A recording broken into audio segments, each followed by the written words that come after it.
सभी को मेरा नमस्कार। आज अपन अध्ययन करेंगे जो मेटल कार्बोनिल कंपाउंड है वो कौन कौन से नियम को फॉलो करते हैं।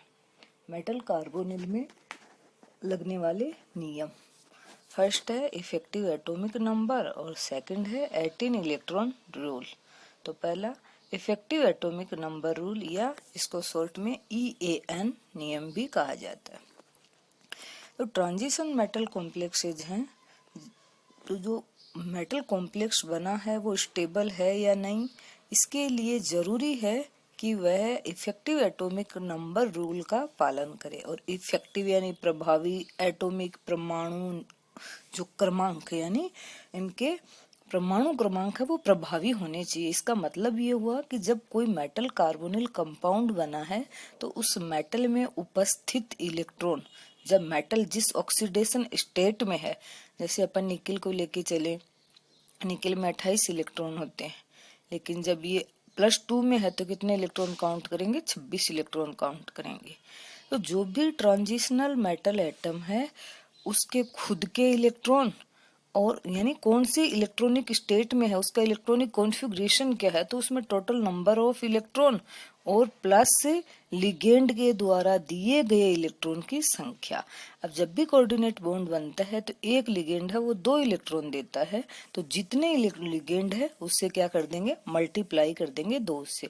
बाइडेंटेट है तो क्या करेंगे? बाइडेंटेट में डेंटिसिटी कितनी है? 2 है। तो वो देखेंगे कि बॉन्ड कितने कोऑर्डिनेट बॉन्ड बना रहा है, कितने लिगेंड डोनर हैं, तो उस डोनर जो लिगेंड है उसको 2 से मल्टीप्लाई कर देंगे। अक्ष प्लस 2y ये फॉर्मूला लगाते हैं। इफेक्टिव एटॉमिक नंबर बराबर अक्ष प्लस 2y, जहां अक्ष बराबर number of electron of metal यानी मेटल के इलेक्ट्रॉन के नंबर है, कितने इलेक्ट्रॉन है, प्लस 2y का मतलब नंबर ऑफ लिगेंड। तो संक्रमण जो धातुओं के आयन और परमाणु किसी दाता अणुओं के द्वारा इतने इलेक्ट्रॉन युग्मकों को ग्रहण करता है कि उनकी प्रभावी परमाणु संख्या का मान निकटतम उत्कृष्ट गैस जैसा हो जाता है, इसे प्रभावी परमाणु संख्या का नियम कहा जाता है। जैसे बना हुआ है NiCO4।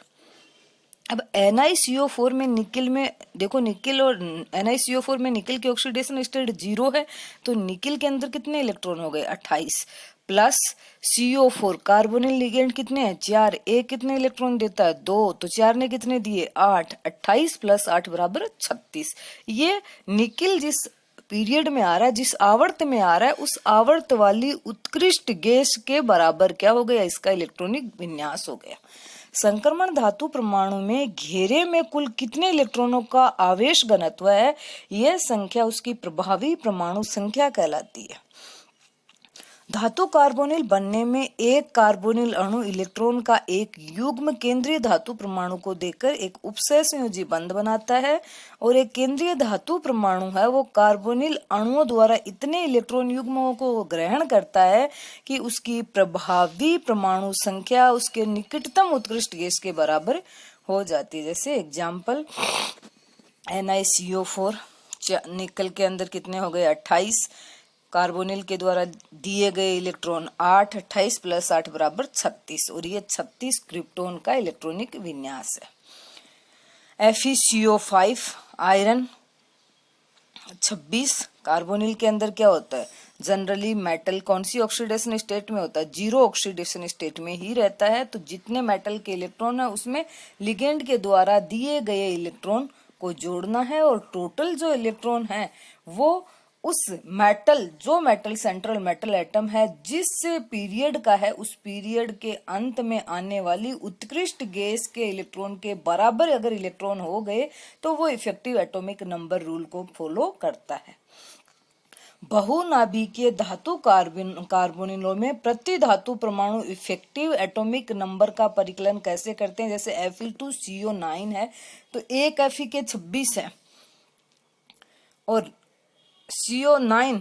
अब या तो अपन क्या करेंगे? Fe का डबल कर देंगे कि 26 दूनी 52, और कार्बोनिल कितने हो गए? 9, 9 दूनी 18, वैसे जोड़ देंगे।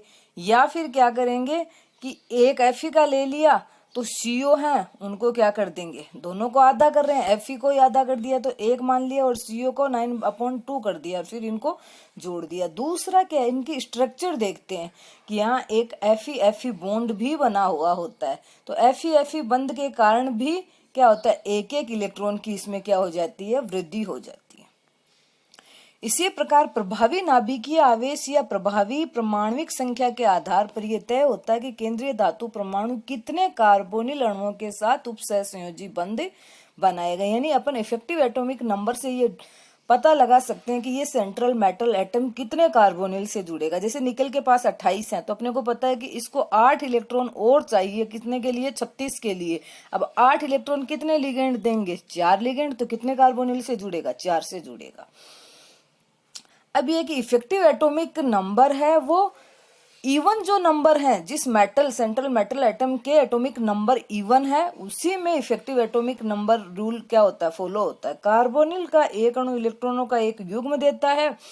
धातु परमाणु के साथ चाहे जितने कार्बोनिल अणु उपसहसंयोजक बंध बनाए उनके द्वारा दिए गए इलेक्ट्रॉन की संख्या हमेशा क्या होती है, सम होती है। उत्कृष्ट गैसों के परमाणु क्रमांक के मान भी सम संख्या में ही होते हैं, इसलिए इस नियम का पालन करने के लिए धातु परमाणु की परमाणु संख्या का मान कोई सम संख्या होना चाहिए। दूसरा है 18 electron rule.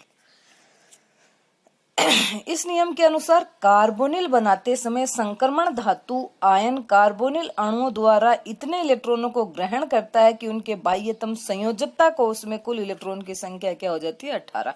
Effective atomic number में अपन सेंट्रल मेटल एटम के टोटल इलेक्ट्रॉन लेते हैं कि उसके पास उस कॉम्प्लेक्स बनने के दौरान उस सेंट्रल मेटल एटम में कितने इलेक्ट्रॉन है।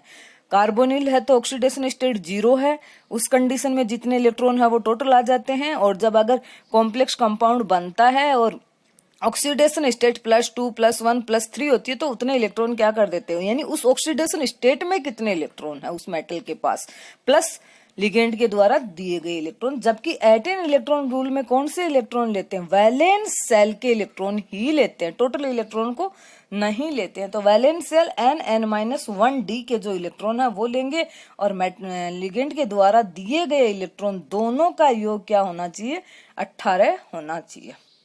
अब Fe है, Fe का इलेक्ट्रॉनिक विन्यास क्या होता है, 3d6 4s2, 3d6 4s2।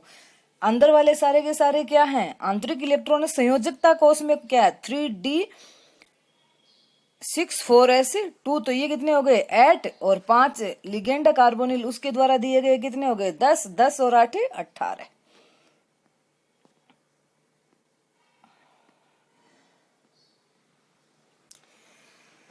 तो ये 18 इलेक्ट्रॉन है। ऐसे ही निकिल वाला लिया है, निकिल का क्या होता है, 3d8 4s2, तो 10 हो गए, 10 और 8 ये 18 हो गए। क्रोमियम 3d5 4s1 6 और 6 कार्बोनिल के द्वारा 12 हो गए 18। मोलिब्डेनम है, ये 4d का है। अब देखो कि 4d में ये कितने नंबर पे आता है, इसका 3d में कितने हैं, सॉरी 4d में कितने, इसका 4d4 5s2 तो 6 और 12 है 18। लेकिन ये नियम भी तभी लागू होता है यदि केंद्रीय धातु परमाणु के पास क्या हो, सम संख्या में इलेक्ट्रॉन। यदि किसी केंद्रीय धातु परमाणु के पास विषम संख्या में इलेक्ट्रॉन हो, जैसे कोबाल्ट, तो परमाणु के बाह्यतम संयोजकता कोष में विद्यमान इलेक्ट्रॉन की संख्या 9 है। अतः यदि ये 4 कार्बोनिल अणुओं से 8 इलेक्ट्रॉन ग्रहण करता है तो कुल मिलाकर इलेक्ट्रॉन की संख्या क्या हो जाती है, 17। तो ये 18 इलेक्ट्रॉन रूल को फॉलो नहीं करता है, इसीलिए ये क्या मोनोमर के रूप में कम पाया जाता है और क्या बना लेता है, डाइमर बना लेता है।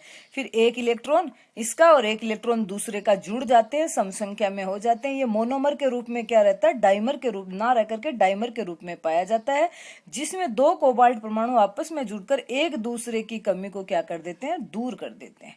जब दोनों मेटल बॉन्ड बन जाता है तो एक कोबाल्ट दूसरे को इलेक्ट्रॉन देता है, तो दोनों का जो इंडिविजुअल दोनों क्या करते हैं, 18 इलेक्ट्रॉन रूल को फॉलो कर लेते हैं।